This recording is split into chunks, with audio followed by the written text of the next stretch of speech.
اور جب اللہ نے پیغمبروں سے عہد لیا کہ جب میں تم کو کتاب اور دانائی عطا کروں پھر تمہارے پاس کوئی پیغمبر آئے جو تمہاری کتاب کی تصدیق کرے تو تمہیں ضرور اس پر ایمان لانا ہوگا اور ضرور اس کی مدد کرنی ہوگی۔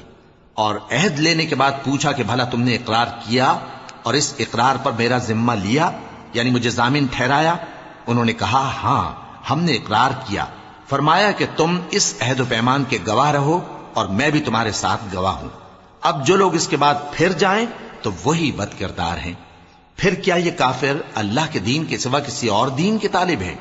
حالانکہ سب اہل آسمان و زمین خوشی یا ناخوشی سے اللہ کے فرما بردار ہیں اور اسی کی طرف لوٹ کر جانے والے ہیں۔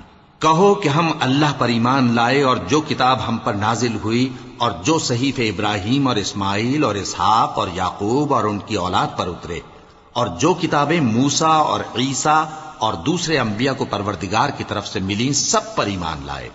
ہم ان پیغمبروں میں سے کسی میں کچھ فرق نہیں کرتے اور ہم اسی اللہ کے فرما بردار ہیں، اور جو شخص اسلام کے سوا کسی اور دین کا طالب ہوگا وہ اس سے ہرگز قبول نہیں کیا جائے گا، اور ایسا شخص آخرت میں نقصان اٹھانے والوں میں ہوگا۔